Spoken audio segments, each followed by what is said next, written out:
Imagine a company that, you know, looks like the most profitable business in the world on paper. Sales are through the roof. Expansion is everywhere. Right, a total powerhouse. Exactly. But if you actually understood the grammar of their financial statements, you'd see a company just weeks away from total bankruptcy. So today we are doing a deep dive into an excerpt called Accounting, the Language of Business. And our mission here is really to change how you view financial data. Because, well, accounting isn't just some dry math exercise. Yeah, a lot of people think it's just, writing down numbers in a ledger. Oh, definitely. People tend to think of complex accounting as this purely modern corporate invention. But, I mean, we are looking at a system that evolved from ancient civilizations tracking their agricultural surpluses. So it goes way back. Right, all the way to today's massive digital transnational corporations. It is literally the absolute foundation of truth in business. But that evolution to a global scale, it creates a massive communication problem, right? Like if a Japanese investor wants to evaluate a Mexican company, how do they actually understand each other's numbers? That is the big question. And the text makes a great point here, saying that calling accounting the language of business is not just a metaphor. It's literal. It has its own actual grammar and vocabulary, which I found fascinating. Yeah, and in the financial world, that grammar takes the form of financial reporting standards, so things like the IFRS. The International Financial Reporting Standards. Exactly. That is basically the global rulebook everyone agrees to play by when they report their numbers. So it acts almost like a Rosetta Stone for money. Precisely.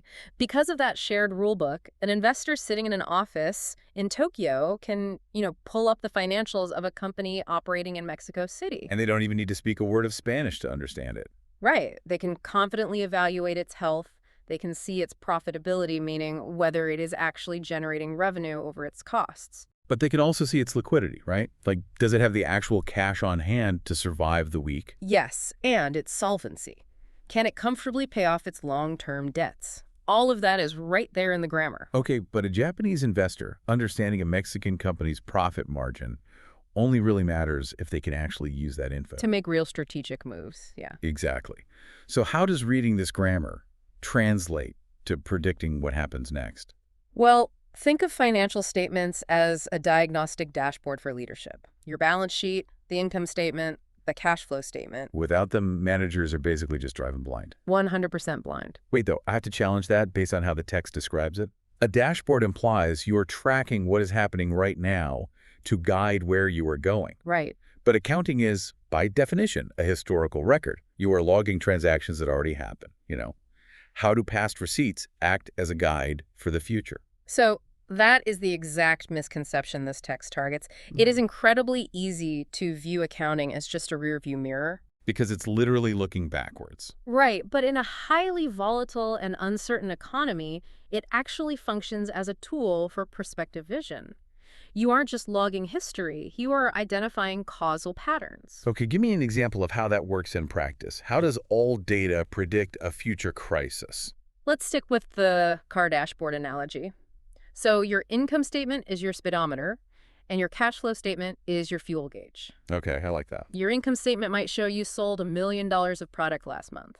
You are going 100 miles an hour. Cruising along. Yeah, but if your cash flow statement shows you have zero money in the actual bank, well, you are out of gas. Oh, wow. So that discrepancy highlights a massive hidden inefficiency. Exactly. Something like a broken invoicing system, or maybe just terrible credit terms with your buyers. So the numbers point directly to the broken pipe before the engine actually stalls out. You use that historical data to figure out exactly where to adjust your cost structure.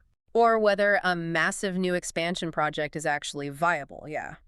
You are measuring your true return on investment by looking at how the different statements interact. Not just celebrating a high revenue number in isolation. So it's less about logging what happened yesterday and more about finding the clues yesterday left behind to predict tomorrow.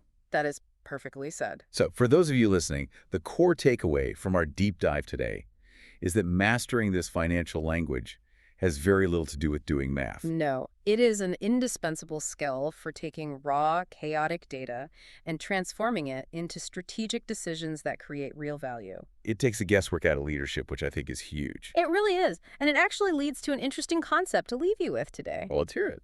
Well, if applying the standardized accounting allows massive, complex global businesses to predict their future and navigate a highly volatile world, Yeah. How might applying a strict financial grammar to your own personal resources change the way you strategize your own future? Oh, man.